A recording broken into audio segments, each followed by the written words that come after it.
இங்க இந்த குட்டி பையன் அங்க திருடு கும்பல பார்த்தத அவங்க அம்மா அப்பா கிட்ட சொல்லிடுறான். உடனே அவங்க அப்பா அதை தடுக்கிறதுக்காக போறாரு. ஆனா அவங்க பாட்டி விடமாட்டேங்கிறாங்க.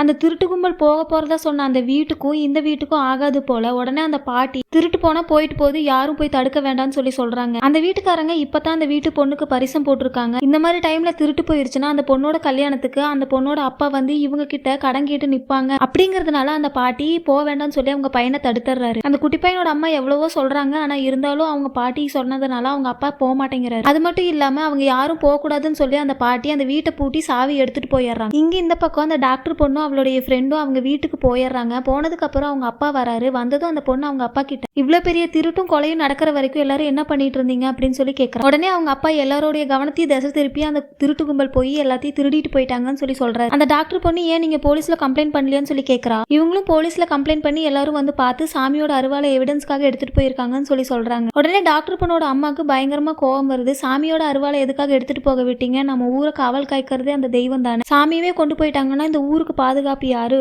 எப்படியாவது சாமியை திருப்ப கொண்டு வந்து வைங்கன்னு சொல்லி சொல்றாங்க. அதுக்கு அந்த டாக்டர் பொண்ணுடைய அப்பா எல்லாத்துக்குமே உங்க சாமி வந்து வாக்கு சொல்லுதுல, இதுக்கும் வந்து வாக்கு சொல்ல அப்புறம் பார்க்கலாம்னு சொல்லிடுறாரு. பார்த்தா அந்த அன்னைக்கு நைட்டு அந்த அருவாளை கொண்டு போய் ஸ்டேஷன்ல வச்சிருக்காங்க. கொஞ்ச நேரம் கழிச்சு ஒரு வெள்ளை குதிரை ஒண்ணு வந்து ஸ்டேஷனையே சுத்தி வருது. ஸ்டேஷனுக்குள்ள வர பாக்குது. ஸ்டேஷனுக்கு வெளியே இருந்த பொருள் எல்லாத்தையுமே மிதிச்சு உடைச்சிருது. அப்பதான் அந்த ஸ்டேஷனுக்குள்ள செல்லுல இருக்கிற அக்யூஸ்டுங்க எல்லாம் சொல்றாங்க, கருப்போட அருவாளை எடுத்து வச்சு சாமி கும்பிட்டு என்ன மன்னிச்சிரு கருப்பான்னு சொல்லி கும்பிடுங்க ஏட்டையா, எல்லாமே சரியாயிரும் சொல்லி சொல்றாங்க. உடனே அந்த ஏட்டும் அந்த அருவாளை எடுத்து சேர்ல என்ன மன்னிச்சிரு கருப்பா, என்னை தண்டிச்சிராத, நாங்க தெரியாம தப்பு பண்ணிட்டோம்னு சொல்லி கும்பிடுறாங்க. அதை வெளியே இருந்து அந்த குதிரை எட்டி பார்த்துட்டு உடனே திரும்பி போயிருது. கரெக்டா அந்த டைம் அந்த ஸ்டேஷனோட இன்ஸ்பெக்டர் வராரு. அவர் வந்து பார்க்கும்போது வெளியே எல்லாமே உடஞ்சு கிடக்குது. உடனே திரும்பி போய் அந்த குதிரை பார்க்கலான்னு போய் பாக்குறாரு. ஆனா அது எங்கேயுமே இருக்க மாட்டேங்குது. அப்பதான் பக்கத்துல இருக்கிற கடையில இருக்கிறவரை கூப்பிட்டு இங்க ஏதாவது குதிரை வந்துதான்னு கேட்கறாரு. நான் அந்த டீ கடைக்காரரு 1 மணி நேரத்துக்கு மேல நான் இங்க தான் இருக்கேன், எந்த ஒரு குதிரையும் நான் பாக்கலன்னு சொல்லி சொல்றேன். உடனே இன்ஸ்பெக்டரும் கிளம்பி போயிடுறாரு. பார்த்தா கொஞ்ச நேரம் கழிச்சு அந்த கடைக்கு பின்னாடியே அந்த குதிரை இருக்கு. அப்படி இந்த பக்கம் பார்த்தா அந்த அன்னைக்கு நைட்டு திருடு போயிருச்சுன்னு சொல்லி அந்த வீட்டோட பொண்ணு வந்து இவங்க கிட்ட சொல்லி அழுதுட்டு இருக்கா.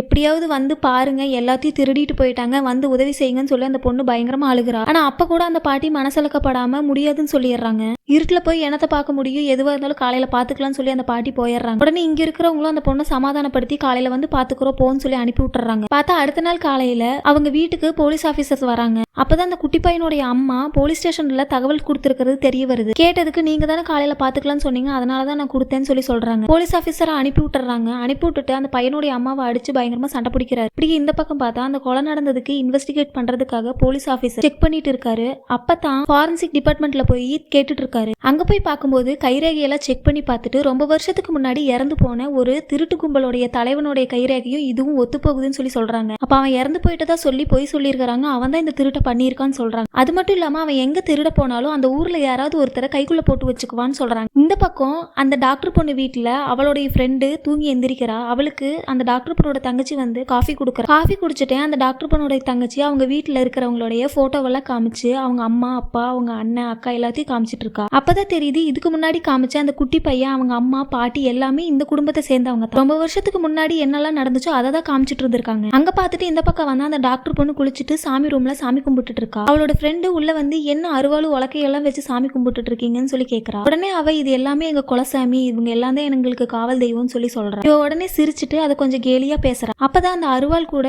அந்த சாமியை சின்ன வயசுல எங்க அண்ணனுக்கு கொடுத்ததுதான் அப்படின்னு சொல்லி சொல்றா. அதை கூட நம்பாம கொஞ்சம் கிண்டல் பண்ணி பேசுறா. அதை கேட்டதான் அந்த பொண்ணுக்கு கோவம் வந்து இந்த மாதிரி எல்லாம் பேசிட்டு இருக்காத, நீ குளிக்காம ரூம்குள்ள வந்ததே தப்பு, தயவு செஞ்சு வெளியே போன்னு சொல்ல. அந்த டாக்டர் பொண்ணுடைய ஃப்ரெண்டும் உன்னோட சென்டிமெண்ட் உன்னோடய வச்சுக்கோன்னு சொல்லிட்டு போயிட்டு அவளுடைய தங்கச்சி கிட்ட போய் கருப்பு கோயில் எங்க இருக்கு, என்னை கூட்டிட்டு போக முடியுமான்னு கேட்கறா. அந்த பொண்ணு சரி நீங்க குளிச்சுட்டு வாங்க போய் பார்க்கலாம்னு சொல்லி கூட்டிட்டு போறா. போற வழியில அவங்க சுடுகாடெல்லாம் தாண்டி போறாங்க. அங்க போனதுக்கு அப்புறம் ஒரு மலையில மேல போய் பார்க்கலாம்னு சொல்லி அந்த டாக்டர் பொண்ணோட ஃப்ரெண்டு கூப்பிடுறா. ஆனா அவ தங்கச்சி வர முடியாதுன்னு சொல்லி. ஏன்னு கேட்டா தப்பு பண்றவங்க எல்லாம் கருப்பு தண்டிப்பாரு, தண்டிச்சதுனால இறந்து போறவங்களை கொண்டு போய் அந்த மலைக்கு மேலதான் போடுவாங்க, அதனால நான் வர முடியாதுன்னு அவ சொல்றா. ஆனா அந்த டாக்டர் பொண்ணுடைய ஃப்ரெண்டு கண்டிப்பா அந்த இடத்துக்கு நான் போயே ஆகணும், வா போலான்னு சொல்லி போலான்னு சொல்லி மேல போகும்போது கரெக்டா அந்த வெள்ளை குதிரை வந்துருது. அந்த குதிரை அந்த கருப்பு கோயிலை பார்த்து ஓடி போகுது. உடனே ஊர்க்காரங்க எல்லாம் சாமி வந்துருச்சு, எதுக்காக வந்துருச்சுன்னு தெரியலன்னு சொல்லி அந்த குதிரை பின்னாடியே ஓடுறாங்க. அந்த குதிரை கருப்பு கோயிலை தாண்டி அந்த பக்கம் போயிருது. இவங்க ஊர்க்காரங்க எல்லாம் கருப்பு கோயில போய் நின்னுட்டு கீழே விழுந்து கையெடுத்து கும்பிடுறாங்க. பார்த்தா போன தெய்வத்துக்கு திரும்பி வர தெரியாதா, சாமி திரும்ப வந்துருச்சுன்னு சொல்லி கும்பிடுறாங்க. அப்பதான் காட்டுறாங்க போலீஸ் ஸ்டேஷன்ல இருந்து அந்த அருவாள்